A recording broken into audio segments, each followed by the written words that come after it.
Can I tell you something personal about myself to kick off the show today? Sure you can, Marek. Your name's on the show. Go ahead. Talk about whatever you want to talk about. Every morning I have a bowl of oats. And in my oats, I have a little bit of protein powder. I have shaved almonds, blueberries, sometimes raspberries, and that's it. That's what I have pretty much every single morning. Now, Zach, of the Toronto Phillipses, or is it of the Newmarket Phillipses? Aurora, that's right. Of the Aurora Yes. Phillipses. Currently Toronto. Correct. I met one of your best friends the other day at Scotiabank Arena. That's what I have every morning. Bowl of oats, little protein, shaved almonds, throw some blueberries in there, maybe some raspberries, call it a day. Every now and then I'll chop up a half a banana and throw that in there as well.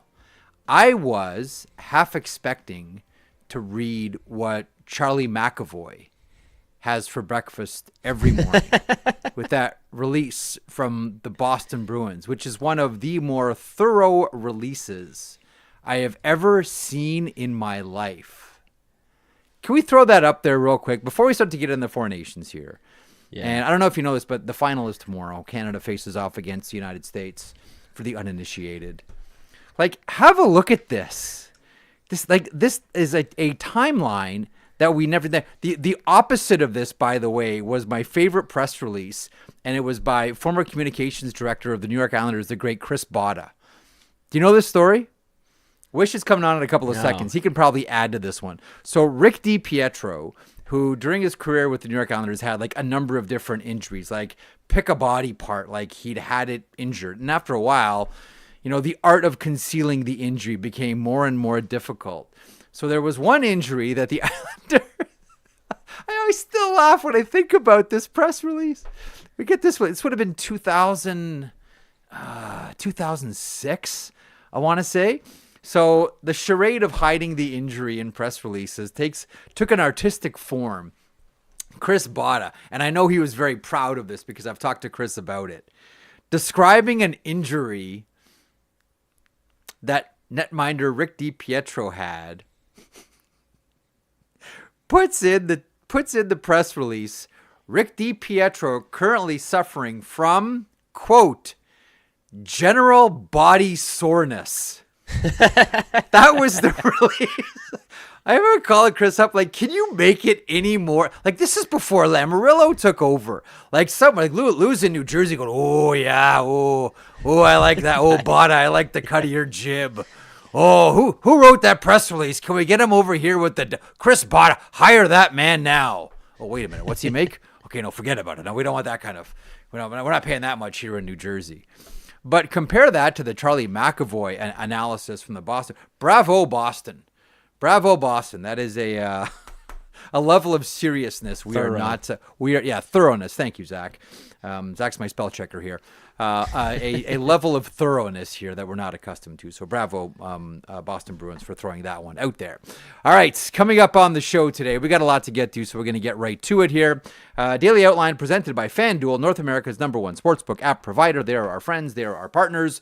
And Greg Wyshynski is our friend as well from ESPN and ESPN.com.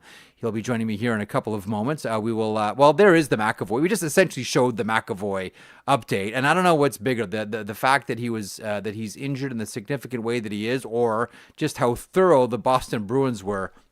Bravo, Boston, for that thorough update. I don't know if we should call this Quinn Hughes watch, Zach. I kind of, now that he's not in the non-contact jersey in Vancouver, I kind of want to call this Jake Sanderson watch.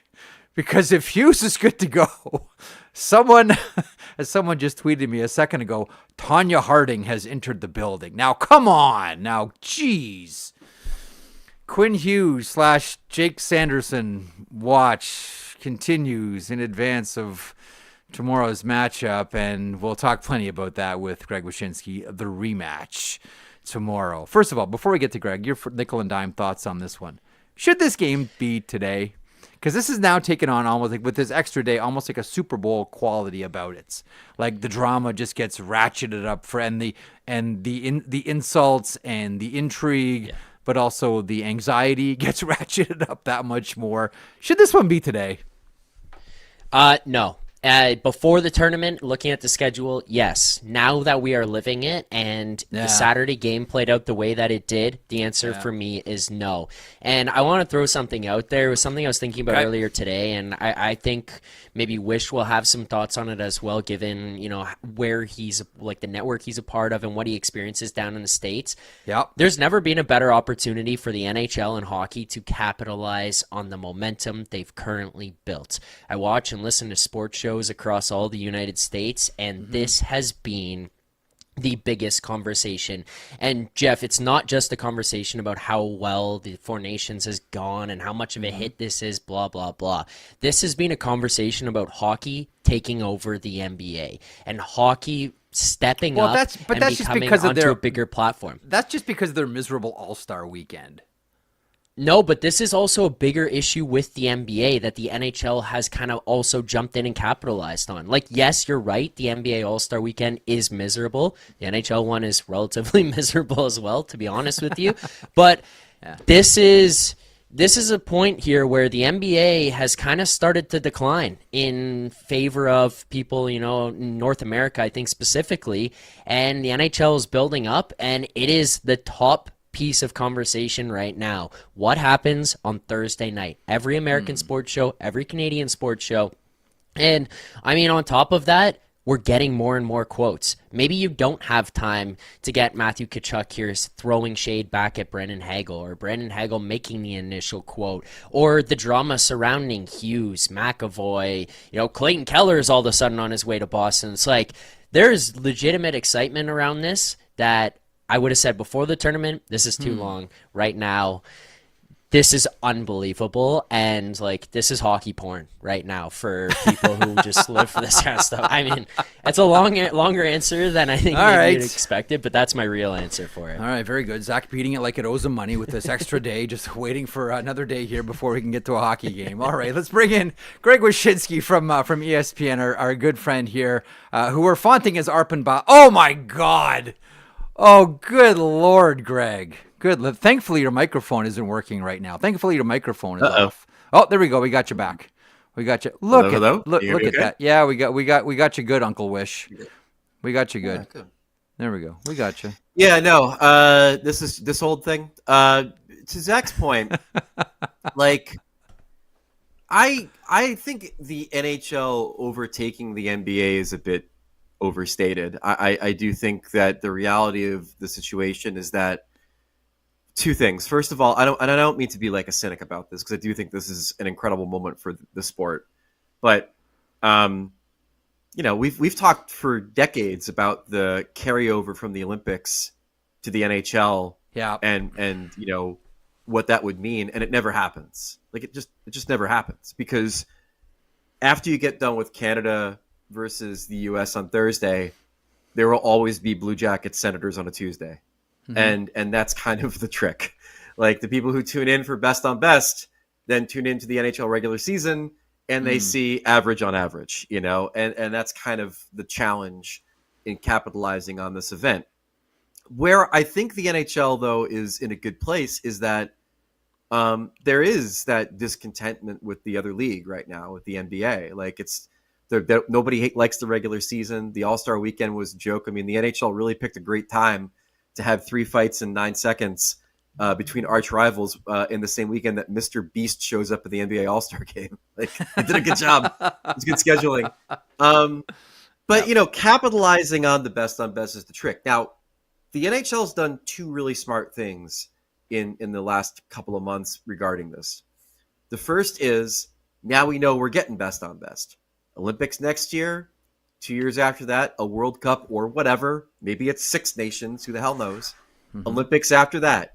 Next international thing. We have a cadence. We know we're going to have a steady diet of this stuff. And now having our whistles wet by this incredible tournament, we'll be anticipating it.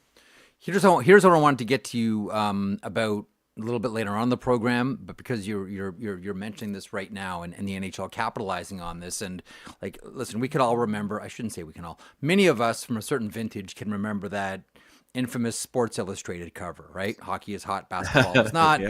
And then the NHL locked out their players right after that cover. Nonetheless, I digress. That was Bettman's first couple of years running the NHL. Here's what I've been thinking about lately.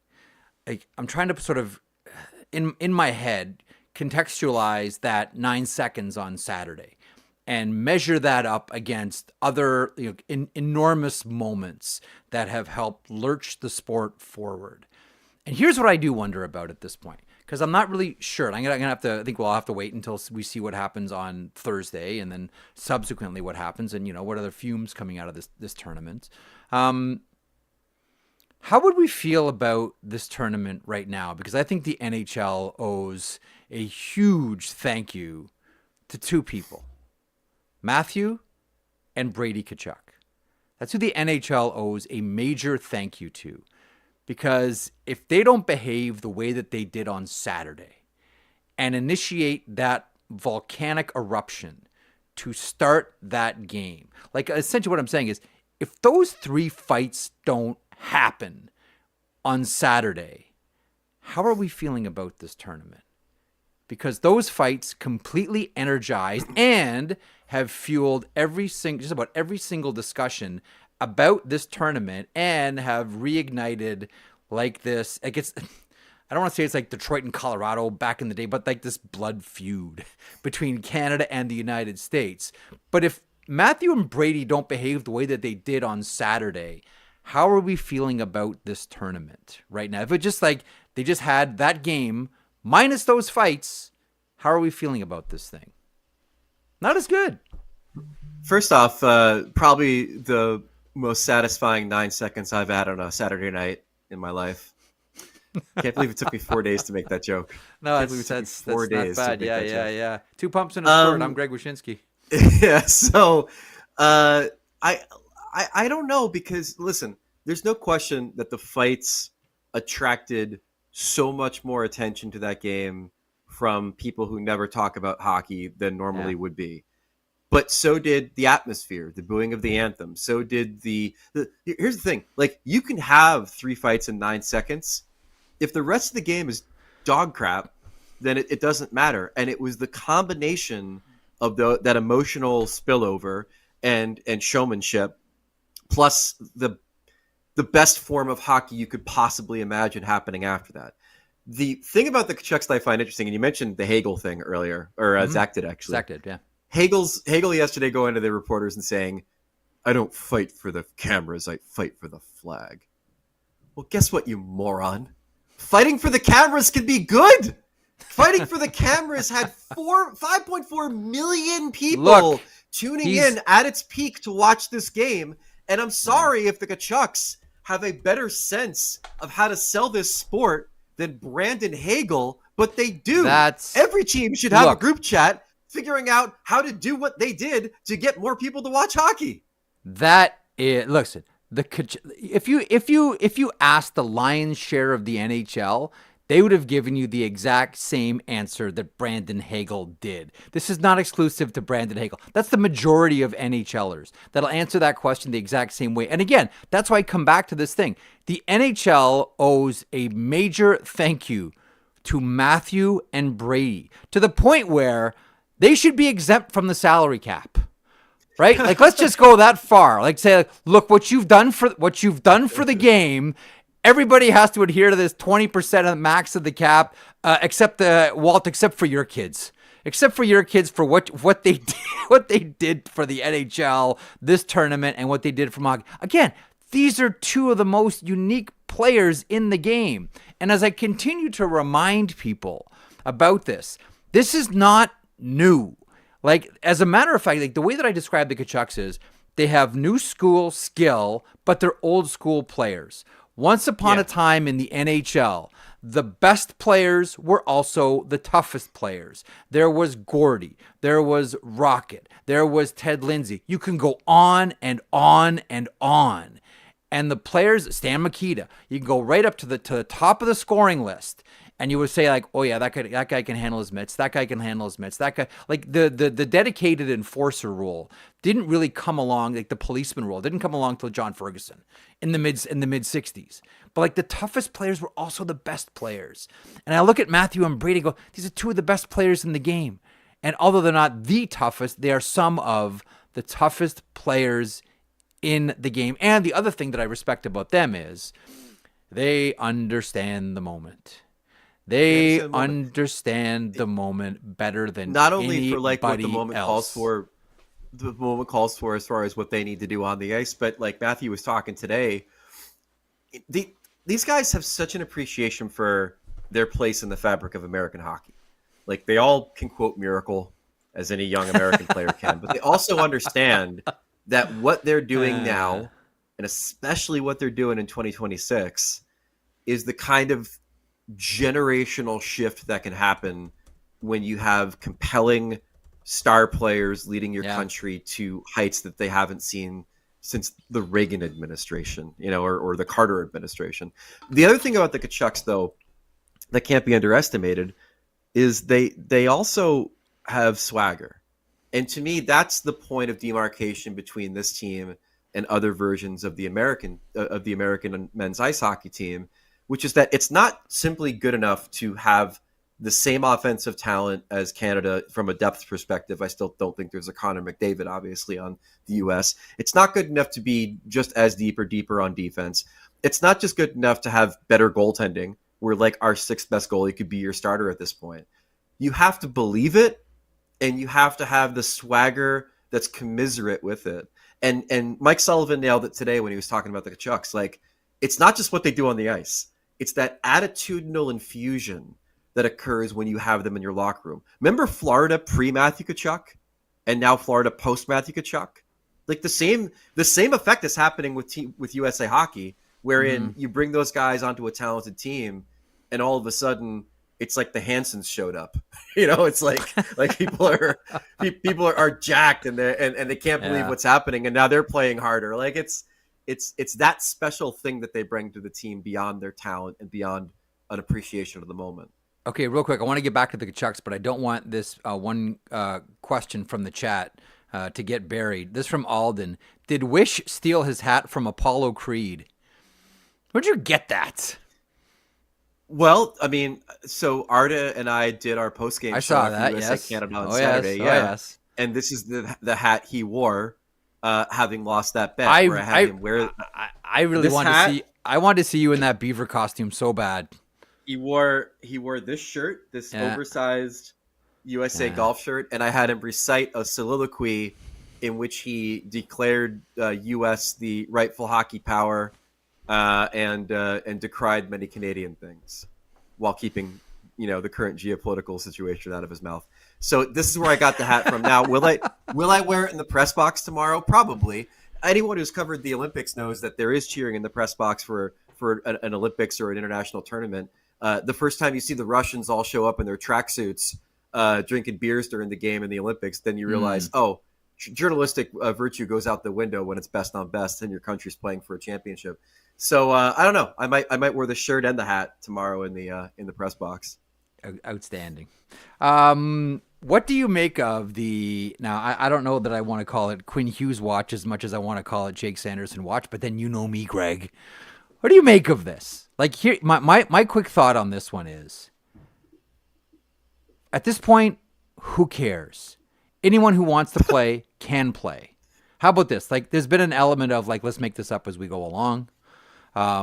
We keep talking about best on best. I know this was a Quinn Hughes decision, as you pointed out on Twitter X today, or that's how it was framed anyhow. I don't care if it's Quinn Hughes. I don't care if it's Mike Rugioni.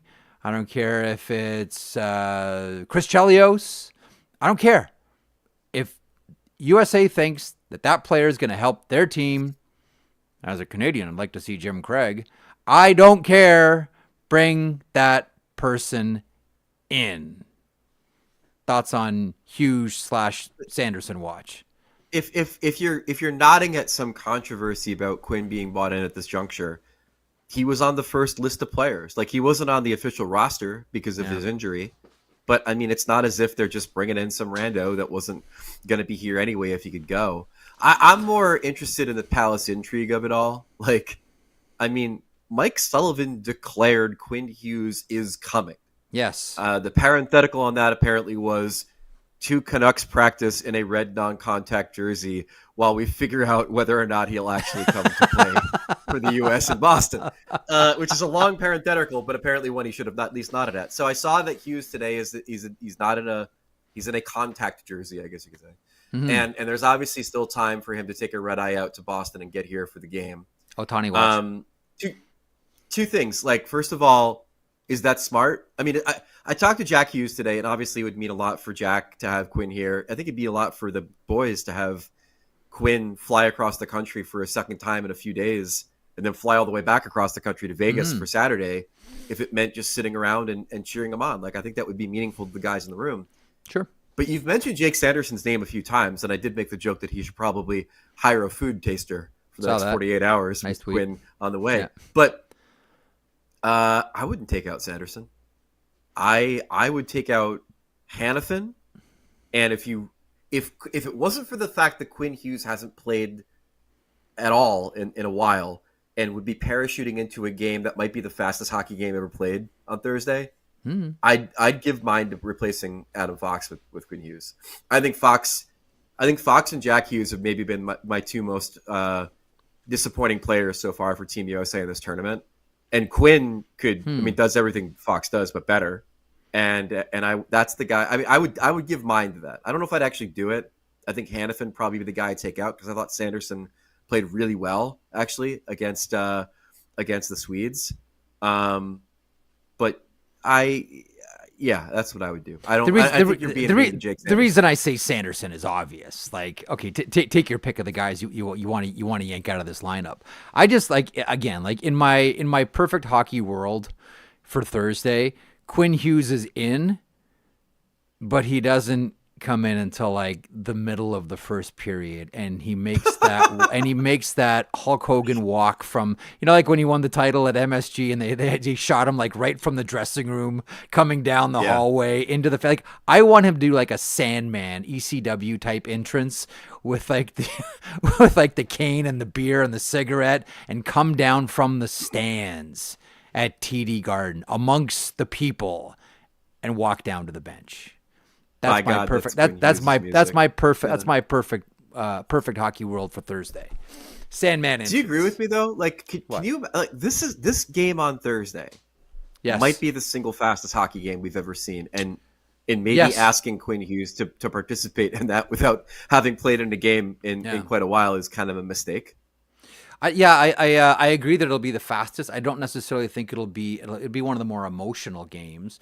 I don't think it'll be the best game that we've ever seen in international competition. 96 and 87 are still, and I put them on equal par, by the way. I know a lot of my Canadian friends don't want to admit that 96, the hockey was really good, but the hockey was really good. 87 was fantastic, and then 96 was right there. As far as emotions go, 1980 was it. 1980, Lake Placid, that game was it as far as emotions go. I remember nothing about Squaw Valley. Obviously, I wasn't born then, but from what I've read and talked to people about it, it was incredible.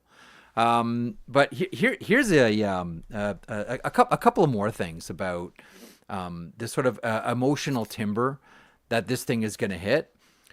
So much of things working is just luck at the end of it. And this isn't just luck, but there's an element of luck. Like, is there not an element of, sure, the Kachucks understood the assignment, but like everything just lined up perfectly for Saturday. That's now bled into Thursday. That's heading into Thursday here. Everything on the ice, everything between the two countries, like no one foresaw this, obviously. And there's always, like, whenever great things happen like this, there's that element of, part of this is we just got lucky. And on this one, everybody here just got lucky. Agree, disagree? The person I think is Elias Pettersson, because if Sweden had beaten Finland on Saturday, we wouldn't even been having this conversation. Like the Swedes would probably be in the championship game. Yeah. But they are not for obvious reasons because they had a lot of underachievement. I'll tell you the thing that not enough people are crediting the NHL for, which is that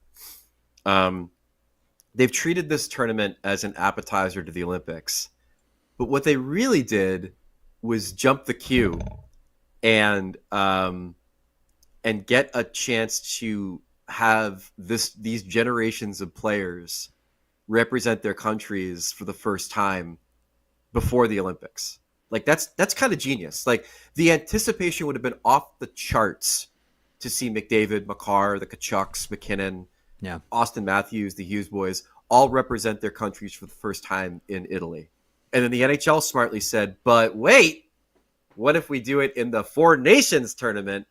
And I think that's the secret sauce to the tournament. It's, there's a certain geopolitical thing happening, and the Kachucks with the fighting and the whole thing, but the energy and the passion and the rivalry that we've seen between these teams on Saturday and the intensity of play that we've seen with them in other games all stems from the fact that this is the first time half these guys have been able to represent their countries in a best-on-best tournament, and they are flying out there because of it. I got to give the NHL credit. I didn't see the forest through the trees for this tournament when it came to that, but it's kind of genius to be like, we're going to do something before the Olympics, even though the Olympics are where we all expected this to be the thing that happens there. But is there not with this tournament? Because we can all recall, like, during COVID when the players were told, like, you're not going. I mean, just to be blunt, Crosby barked. Like, Crosby barked really loudly about this. Like, the biggest star in the game. Is there not for you? Because there is for me an element of this is, to use an established phrase, give the baby his bottle. Okay, you want international hockey. Before the Olympics, we'll do something. Here's your cookie. We don't want, all the rest of our superstar players bloviating on about how we want to play best on best and they're not letting us. Like, I think, if anything, that's what got the ball rolling on this one. And then they figured out what the tournament was going to be. Because, listen, this isn't a true international tournament. It's worked out great, but it's not a true international tournament. But part of the motivation for this one is we can't have Crosby lipping off like this. Like, we need to do something here. We got to do something. I didn't mean to shortchange the players, because ultimately the players are the ones that have been banging the door down for a best-on-best tournament since the World Cup. I mean, like, I didn't. That wasn't my intention. I don't think this happens without the players forcing the issue and going to the table and negotiating Olympic participation in the CBA and doing all the things that they've done. I think you're completely right. But at the end of the day, this ain't an NHLPA only tournament. Like, the NHL had to sign off on it, organize it, staff it, and smartly did so before the Olympics. And now they've jumped the line, and we've gotten to see the first USA Canada game featuring all of these guys. And I mean, you got John Cooper saying it changed the sport. Like, it might have. And that's how important it was. And the NHL smartly was the one to hold that game. Really quick, Randy Workman in the chat says, Jeff, can you ask if the fans will boo if Brad Marchand scores? Of course they will. No, they will, but there'll be a mix. Like, he got cheered in the game against Finland on Monday. Now, granted, there were a few more. There's a little bit of a difference, though, here, Greg, between scoring, playing against Finland and playing against the United States. He'll probably hear a few cheers. Sure, they love him in Boston. But I don't know if you remember his line from the other day where they asked him, like, what's it going to be like to get booed in Boston? And he said, I've gotten booed everywhere else. Like, what's the difference? He's a good egg. That one. You know what I thought about the other day? So hold on. Can I pause on something though? Like, first of all, I am very curious to see how many Canadians are at this game tomorrow. Because I think it's going to be more than you'd think, and it's certainly going to be more than were vocal American fans in Montreal. I kind of think we're going to have a good amount of red jerseys there tomorrow night. You know what the other thing too, and hang on, pause on that 1 second and pick it up, because I want to comment on that one really fast. Again, like, my idea of, like, let's just do a summit, best of 5, best of 7, Canada versus USA. Part of this is what I think would be a really great look is you grab, like, a European soccer motif, and then there's the Canadian section and there's the American section. Oh, yeah. Like, right now, everyone's just sort of jumbled all together. Everyone's all mixed. And too tough to coordinate, obviously. But as far as like visual impact, would that not even heighten it that much more if you had, and it wouldn't be half Canadian because it's in America, but you had your Canadian section of fans. Just like in Montreal, there would have been like the American section. You see the World Juniors all the time, like at that Canada-Latvia game where the Latvians upset the Canadians. There's like one dedicated Latvian section that all the players skated over to. It was fantastic. It was awesome. And the flags and the cheering and the tap the glass, like all of it was great. I just think it'd be super cool if we had like a Canadian section on Thursday, just like in Montreal, we had a U.S. section. Anyway, I digress. Yeah, I mean, you did. Yeah, I mean, I'm sure the Canadian section would probably be terrible seats. We'd probably sit you in the end zone. You probably would give us bad for last 4 rows. Sight impaired section, compromised sight. The other thing about the crowd that's interesting on Thursday, and it's the thing I'm most worried about as an American about this game, is I think that this American team is much more suited to be the infiltrator, to be the villain, to be the road team, to be the team that silences the home crowd and feels the energy of that. I don't know if they're the team that is fueled by the USA chants, that is fueled by being around all of their friends and family. Hell, half this roster is from Boston. You know what I mean? Or playing hockey here. And my biggest concern is how they process all of that, and also the fact that they're now the favorite. They're the betting favorite. They're the favorite because they're on home ice. They're the favorite because they beat Canada once already. Yeah. Like, this is a completely different psychological and environmental profile for this team than they had in Montreal. And it's the thing that scares me the most, is that level of pressure is not going to fuel them in the same way that being the antagonist did. Okay. There's not really a question here, or maybe even a conversation here, other than maybe I think this is the one example where people have left the most money on the table. Going into this game, everyone wants a piece of something, a shirt, a jersey, a hat, a something. 1980 Lake Placid. You know what fans left with after watching one of the greatest games of all time? You know what fans left with? What? Nothing. Zero. No merch sales. No nothing. You left with memories and a ticket stub that said, like, I'm trying to think. I was thinking about this a while ago. I had a conversation with someone about this, honestly, like a long time ago, about like, what's the one event that if they had the merchandising they had now, back then, that would have made the most money? And hands down, it's 1980. It's Lake Placid. It's Canada. For sure. It's USA versus the Soviets. Yeah, if they had an Olympic gear shop there. Yeah, if they had like an Olympic store there, they would have killed. I will say this, that my older daughter Vivian is a huge hockey fan now. I pat myself on the back. Nice, she's a well Devils done. fan. Left-hand shot or right-hand shot? But what has happened? She skates. Look at her father.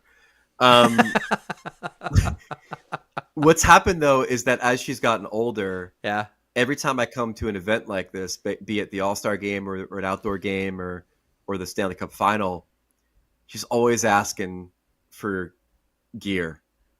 And much like how every season I buy Devils tickets to know how much fans are investing in their team, and reminding myself this is why they're so passionate about this stuff, that not only is it a sport, but it's a business transaction and a financial investment to take your family to a game. I am now feeling the sting of a daughter who fancies hooded sweatshirts as her preferred mode of merchandise. Mitchell & Ness hooded sweatshirt here. Let me tell you, I never look at the price when I buy it for her, because I want to be just happy that she cares about hockey, that you can't put a price on fueling that passion. And if this, Four Nations sweatshirt helps to do that, then I'll pay whatever it takes. Whatever it takes is starting to creep a little bit higher to maybe, hey, would you like a t-shirt instead? Because the gear here is not cheap. It's just as good as a jersey. They put the names on the back of the t-shirts now. It's just as good as a jersey. I would say the sweatshirt I bought her is no joke, maybe half the price of a jersey. Like, that's how much we're talking about. The other interesting thing too here, real quick, the merchandise stores in Boston were so swamped on Monday at the arena that you would go and get your item, and then because the line was so long, the line would go out the door of the store into the concourse of the arena. There is nobody monitoring what you're bringing out of that store, or even if you're getting in line. I mean, I have never experienced in my life living in a capitalist society the level of honor system that was happening in Boston on Monday. But I'll tell you, I think most people probably lined up and paid their money. I think HRR was not impacted by this honor system, but I was just stunned. I'm like, I could literally just walk away and get myself a thing of fries right now if I wanted to, but I paid for the thing. Do you think this tournament has wrecked All-Star weekends forever in the NHL? It's a great question. So I actually have a story on this coming out on Friday on ESPN because I was curious about it too. And what I've come to discover in kind of a general sense is that the players don't want there to be too much of a good thing when it comes to best on best. I think they like the cadence of it. I think they appreciate the fact that if you do this thing too often, it's going to lose its magic. There's also a sense of two. Hold on. There's also a sense of two things. Listen, I talk to the players. All right, I'm in the room, baby. Hang on. Also but the thing is, this is the same conversation we had about Winter Classics, and I was one of the dummies that said, no, just do it once every 4 years, make it special. Well, and that's what's your argument? Because it's not special anymore. No, but it's not special for television. It's still special for the local fan base. It is not as special as it should be. I mean, next year is going to be a lot of fun in Florida, but there's no arguing that it's not in the, and it's not the Winter Classic's fault. It's also the preponderance of outdoor games. It's just there's too much. And that's not to say they aren't special. That's not to say they don't make bank, that being there is amazing. You and I have talked about the gathering of the tribes that are these outdoor games and how awesome it is. But there's no question it's not as special. Hold on. We have news. We got news? Team USA, right, this is from our friend Pierre LeBrun at The Athletic /TSN. Team USA has been informed Quinn Hughes is not traveling here to Boston to join the team, wasn't medically cleared. Sounds like Team USA looking at bringing in a couple of other players just as insurance because of illness going around. Yeah, Brady Tkachuk wasn't there today because he was a little bit under the weather. You know, to go back to our conversation, I want this. Hang on. I want this so bad to be a head fake. I want this so bad to be a deke and just have Quinn Hughes show up, please. And again, in my perfect hockey universe, where I just want to throw all the rules out and see all the best players. Please. I think we have to remember. So let's talk about Quinn for a second. So he was on the East Coast over the weekend. Okay, and from what I understand, he flew back to Vancouver on Monday, hours before Team USA understood the severity of Charlie McAvoy's situation. So he flies all the way back out there. He's in a non-contact today. He's in a contact or non-contact yesterday, contact today. Yeah. To fly him out would mean to get him on a plane right now and get him here, and that gives him morning skate basically tomorrow to potentially be available. And so the you mentioned before that I put out there that Quinn allegedly made the decision himself to not play in the tournament. I think you and I both assume that there was a certain amount of pressure exerted on him to make that call, right? But like, did he make the call again? And if he made the call again, could we understand him being like, I would have to fly. I flew all the way back. I'd have to fly all the way out, and then I have to fly all the way to Vegas to return to the Canucks on Saturday. That's a lot of flying, and a lot of flying for what at the moment is not a guarantee that he's even going to play, right? So if you're Quinn Hughes, maybe it's too much for you. Oh, and by the way, the other part of this we haven't talked about is you're also entering a situation where you're playing the most important game for your country in several years, maybe going back to 2010, right? And you haven't played in a while. And if you play, people are going to be like, he's a game changer. He's our savior in this game. And oh, by the way, if you screw up, like now you feel terrible and you've been thrust into this situation. So there's a lot of reasons why I can see him making the call to not come if in fact he made the call. But it does sound like in this case, unlike previously, if you read Pierre's tweet, that it's the team not clearing him, which is a very interesting distinction compared to what we had earlier, isn't it? Doctor from a Canadian-based hockey team not clearing a number one defenseman. He for wasn't Team USA? medically cleared. I think this is them doing him a solid. I got to be honest with you. Taking the decision out of his hands. I think he took the heat for them in making it his call to not go. Yeah. And I think they're doing him a solid by being like, he's not medically cleared, so Quinn doesn't have to be the one to say I ain't going. I really do. That's informed speculation on my part. First of all, that's a drag. Like I said off the top, like I really wanted a healthy Quinn Hughes in this lineup. But then again, like you want perfect health for every single team by the time you get here. But having said that, like show me the quote unquote international tournament where there haven't been injuries. Right. It doesn't happen. Like this is just the nature of this is hockey. Two things on that. First of all, I think when we do the World Cup again, I guarantee you there'll be expanded rosters. I tend to believe that there should 100% there has the NHL totally and the teams and the nations and the teams. I think they all know that they made a mistake in not making these rosters expanded. That's at least the sense I get. I'll tell you what. The other thing is, one of my dreams would have been if USA would have won on Thursday and Quinn Hughes came for the game and scored 4 points, like got a goal and 3 assists, and got the MVP of the tournament.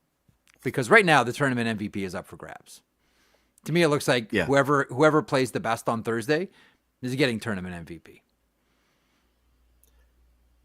I agree. I think Hellebuck might have the inside track right now, based on how well he's played. Dylan Larkin goes 2-2 those 2 games. Dylan Larkin goes 2-2, and it's a 5-4 US win. Gensel's got the numbers right now as far as the Americans go, as far as the goals being scored.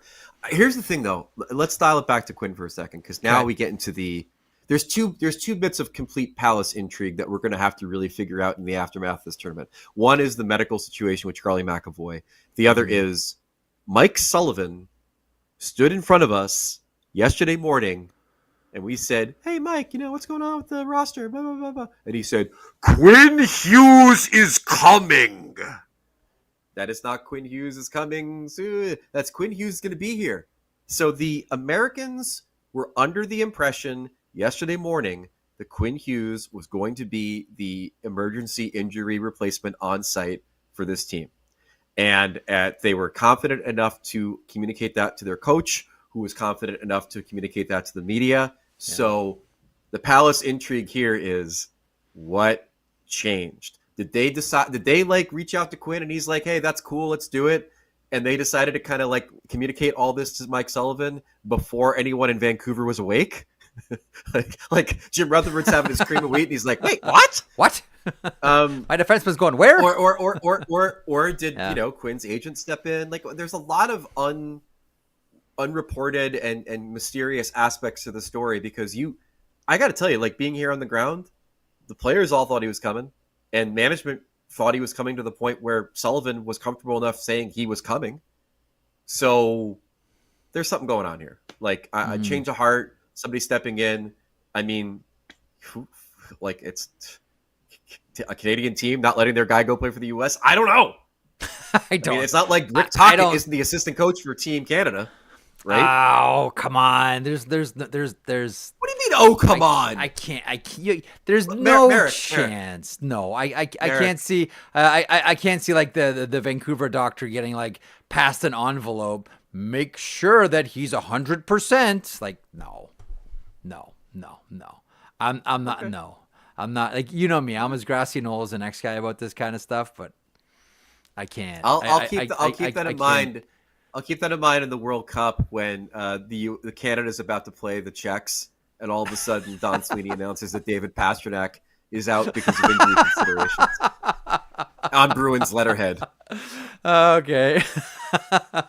There is, but you are right. I think you are right about what changed between when Mike Sullivan said, meeting him at the airport myself. I'm going to bring him to the rink. We're not going to send a car. I'm going by myself to pick him up. Yeah, that was not a maybe. That was is coming. Is coming is pretty declarative. And to go from Quinn Hughes is coming to Quinn Hughes will not be going anywhere but Vegas because he's injured. Is a pretty big effing change, man. I ain't gonna lie to you. Like that is like either someone was completely misinformed or someone was saying something to exert pressure on Vancouver. I mean, I don't know, dude, but like that's a pretty big disconnect between Quinn Hughes is coming and now Quinn Hughes is going nowhere. I don't know. Something's going on. Well, let's, I say this as a Canadian, let's make this the focus for the next 24 hours. Let's make sure that every American player or member of management or the bench staff is hounded about this one with calls from scribes like, I don't know, maybe my good friend from ESPN, Greg Wyshynski, nonstop and around the clock. Let's make this the big story for the Americans going into tomorrow's game, shall we? Yeah, until Trump says he's coming. Yeah. It's been interesting to hear the play. So I have not asked a single player about it because I honestly don't care. My biggest concern is, will there be an extra 3 rings of security I have to get through tomorrow night if he decides to come? The answer is yes. The answer is yes. This isn't like Justin Trudeau slipping in at the Bell Center. Bill Guerin was misquoted by the Daily Beast. It became a big thing. I felt bad for him about Trump. And then the players were asked about it here and there by other media. And it's been interesting to hear the phrasing of it where they want to say, hey, it'd be really dope to have the president here, but not necessarily like who that guy is. You know what I mean? Like, hey, the president's coming to watch our hockey game. How very exciting. Without any endorsement of anything in 51st State and whatever. But if the president were to show up, like the president in aggregate, the president, that'd be great. Like, not to talk about anything about who is the president, which I thought has been very interesting. At least 3 or 4 different players have kind of answered that question the same way. Okay. Any last thoughts here about any of this? This is our last chat before the biggest game in the history of hockey this week. Final thoughts. On the result.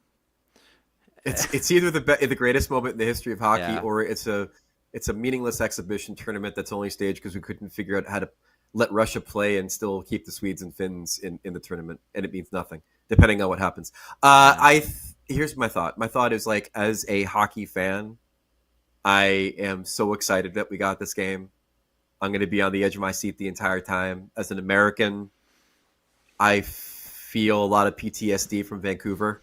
I ain't gonna lie to you. Still, really? Dude, I it's the same scenario. I mean, I felt exhilarated. I felt a seismic shift. Yeah. When we beat you guys in the preliminaries. I didn't play in that game. I wasn't part of you guys. I didn't. I cut you and you bleed red. But I mean, that goes for everybody. I was gonna say I felt like a seismic shift when the U.S. won in Vancouver in group play, and then to have my heart ripped out by Sid with the overtime goal. Nice pass by Ginla too. Don't forget about Ginla. It was a nice pass. Yeah, Ginla pass. Yes, we've talked about it, like how I felt terrible, and then I walked through Vancouver and everybody was partying, and I felt better about it. But it doesn't change the fact I felt terrible. So as an American, we've had little small victories in World Juniors and other places and the women's games and all that stuff. And it's all led to this, where we're on the precipice of really taking it over with this and then the Olympics. And I waited my entire life for that moment. And as an ESPN employee, I cannot believe I listen, I know that when we have the rights to something and we get excited about it, we are an unbeatable hype machine. Zach was talking about this off the top. 100%. Yeah, 100%. like when we crank up the Disney hype machine, you're darn well going to be hyped for it. Unrivaled. Absolutely. And like, I've woken up the consecutive mornings and turned on ESPN, and PK was hosting the morning show, and then like Messier was on the morning show. I was at a bar yesterday, midday. I know, shock.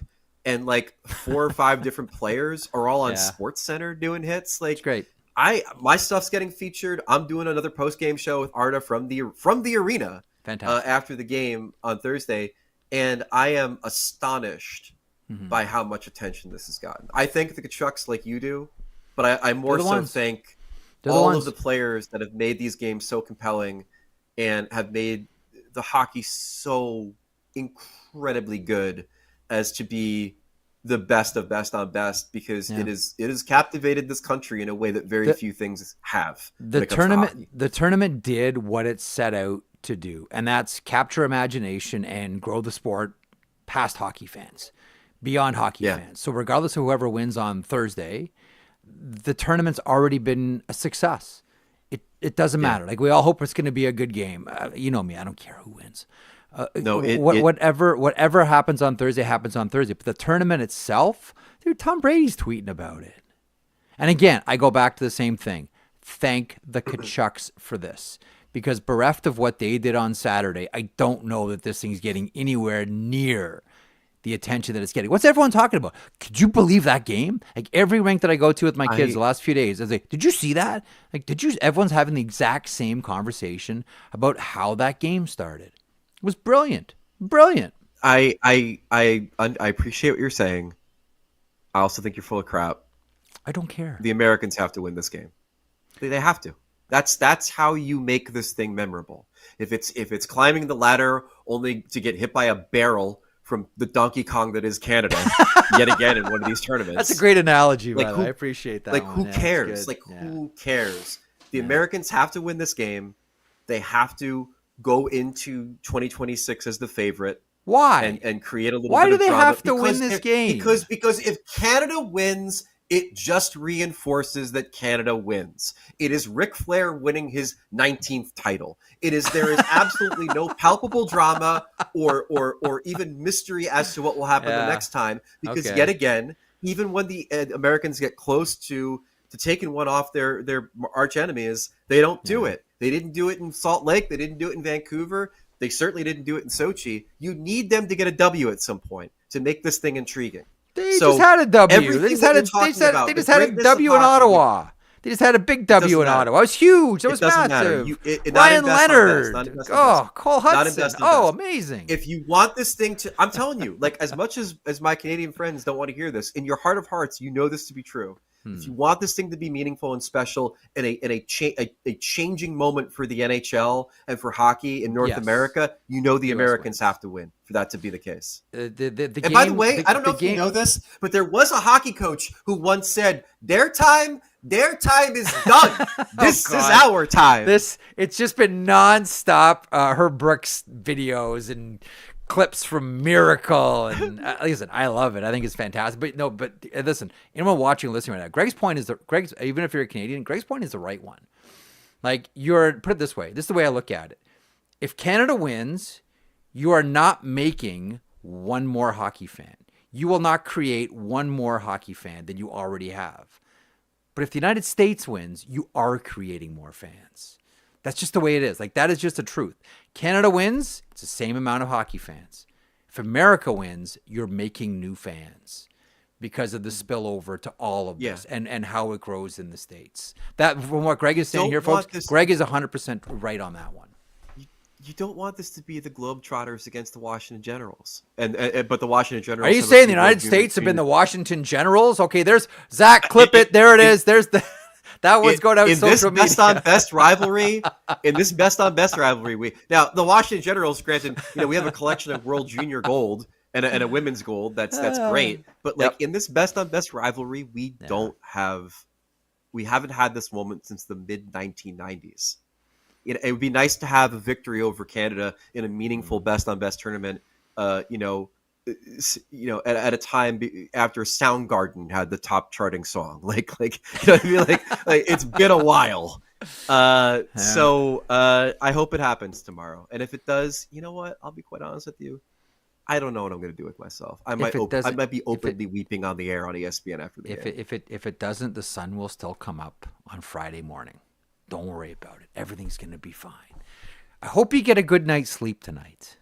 I do. I hope you're fully energized for tomorrow. Let it be known that your boy got in his licks last night. I closed down the cigar bar. Oh, you did? And okay. Tonight will be a night of writing. So and then resting. Yes. Okay, so yesterday you primed, and Thursday you'll paint. Provided. Can I tell you something really funny real quick though? Yeah, of course. I was there with Chris Johnston, our good friend Chris Johnston. Yeah, CJ. I love CJ. He's not a cigar smoker, but I was sitting like kind of like he was here and I was here kind of deal. Yeah. And at one point I'm having my smoke, and he goes, "Hey, Puck Daddy, that's the picture. All you need is the sunglasses." No way, CJ said that. Oh, that's awesome. I was dying. CJ. I absolutely love CJ. Funny. Oh my god, that's so cute. I love that's that guy awesome. so much. He's the best. Love him. All right, everybody enjoy the man. game. I love you guys. I think it's going to be a lot of fun, and I can't wait to talk to you next week in the aftermath of everything, because I don't think that this story and the storylines that come out of this are going to be something that we aren't talking about a week later. I think it's going to resonate for a while. I'm fully expecting that if the United States wins, you're going to bust in on the show at some point on Friday, like Brad Marchand with the Boston Bruins, busting in on radio and TV interviews, just completely buckled to the point where the Boston Bruins had to shut him down from doing any more interviews. I was just talking to somebody about that very story. Where at one point, man, it was hilarious. Was doing like trying to do post game interviews, and at one point, like, he walked down the stairs to do another one, and I think he said, or the team said, "That's it, no more for Brad." I remember doing a Hockey Night in Canada radio, you can recall, at that point, and I had I think we had booked Brad Marchand, but instead Tyler Sagan did the interview, and I'm like, Tyler, no offense, but I thought we were talking to Brad, and he's like, yeah, and he was doing it from his car. And he's like, yeah, Brad's in the back seat right now. I don't think he's going to be doing any more interviews today. As faintly you can hear Brad in the back seat. I expect that to be you on Friday if USA wins, is essentially what I'm saying. I fully expect that to be the case. All right, you good luck tomorrow. Enjoy the game. We will chat soon. And be well. And for those who and again, me and Ardo are doing the post game from the arena. All. Yes, check that one out. out. Game. Hopefully, to talk to a couple players. Will you wear the Beaver suit? Comments. Will you wear the Beaver suit if Canada wins? Do you have a bet on this one as well? I want to see you slip into a cozy Beaver suit. I don't think so, because I think it'll be hard to slip that on when I'm in the fetal position on the floor crying. Because the Americans once again lost to where it is a blanket to that Canadian smash in the head with a barrel as Donkey Kong leaves with my beloved once again. That's all I'm going to think about now on Thursday if Canada's taken like a 3-goal lead into the third. All right, you be good. We'll talk in 6 days. Normally your Tuesdays, our schedules. We'll talk to you next Tuesday, pal. You be good. All right, everybody. Bye. There he is, the great Greg Wyshynski from ESPN, who joins us weekly here on the sheet. Had to juggle schedules a little bit for accommodate Greg's schedule this week. Everybody's schedule is kind of out of whack this week. What day is it after all? Okay, a couple of things here. Want to mention again our partner and sponsor, FanDuel. Proud to connect fans to the major sports moments that matter to them. And look, tomorrow, no matter what happens between Canada and the USA, this will be a major sports moment. The best ones are the spontaneous ones, although, the Kachucks, you can say, well, nothing about that was spontaneous. That was all part of a group text, and they're all planning all of it, and it all came together on Saturday. But those are the moments, to me, until we have a look here, Zach, I want to drag you into this conversation too. Depending on what happens in this final game, I don't know that I'm going to take away, and who knows, tomorrow's game might be one of the best games we've ever seen. You cross your fingers and you hope so. The hype is certainly there. But coming out of this tournament right now, there's only one thing that I'm going to remember, and that is those 9 seconds on Saturday night in Montreal. That is that major sports moments that you take away from all of it. I think it's interesting too, when you look at, right now it's jump ball as far as who's going to be the MVP of all of this thing. Do you have a thought on that one? You want to weigh in on that question? Nice hat, by the way. Yeah, thank you. Our friends at Small Town Strip Club there. Yeah. I was looking on FanDuel earlier and was looking at the MVP odds because I'm kind of trying to think about how this tournament has gone. You brought it up with Wish. I feel like whoever has the big game is going to be the one to steal people's hearts in this. Like, I look through, I think probably the best player has been Connor Hellebuck, but if you look at Jake Gensel and he comes away, or Dylan Larkin, as you brought up with Wish, and they win 2-1 and one of them has a goal and an assist, you're telling me Dylan Larkin or Jake Gensel wouldn't be the one to kind of wave the magic wand in front of people's eyes and be like, I was the best player in this tournament? They've been good enough. It's not like there's a huge drop-off. And then I just kind of look at that and I'm like, I think that person who's got the big game, like you said, the other thing too, what I would kind of point out when you're looking at this is, like, you said that the thing you're going to remember is the 9 seconds, right? Yeah. If I look back to 2010, and maybe it's just because I'm younger or was younger at the time, but the thing I remember is obviously the Crosby Golden goal. You know, that's what stands out to me. Crosby stepping up in the clutch period of moment, the Canada-Russia game. The first period of the Canada-Russia game was incredible. That was. But you know what I mean in terms of, like, that's the takeaway, the thing you walk away from. If a guy like that lower down, I should, like, preface, like, I don't really mean lower down. These are elite players. Lower down in a U.S. lineup or a Canada lineup, steps up and is the hero and is the guy who gets a couple of points.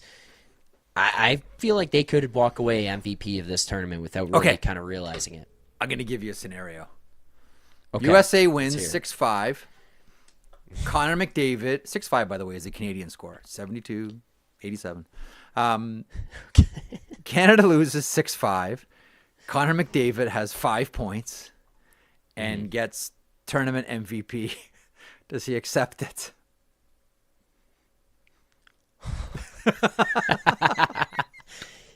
There's a camera crew in the locker room of trying to get Connor back out to the ice.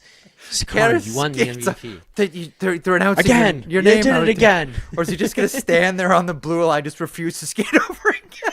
It's like, didn't do it for the Conn Smythe, not doing it for this. He just turns and looks up at Gary, wherever Gary's sitting watching this thing from, shaking his head. Yeah, you did this to me again. Why do you do this to me?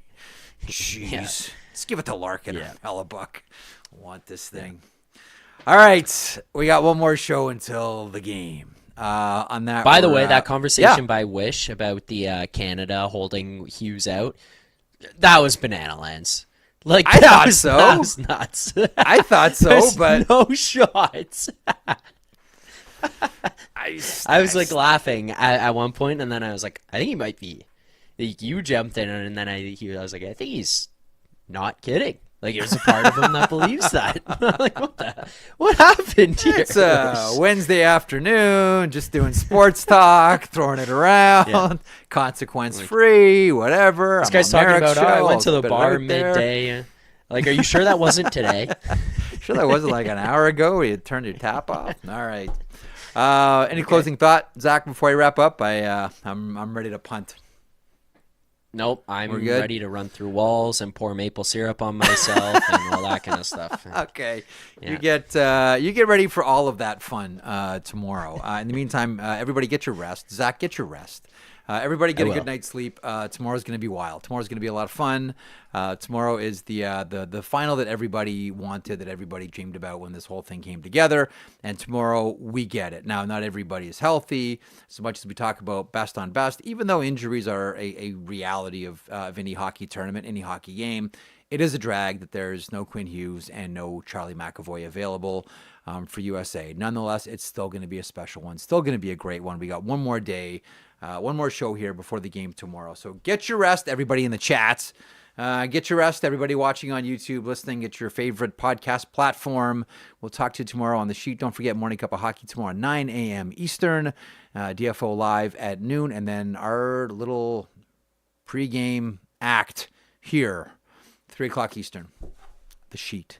Thanks for joining me again. Always appreciate your attention and your time. We'll talk to you tomorrow.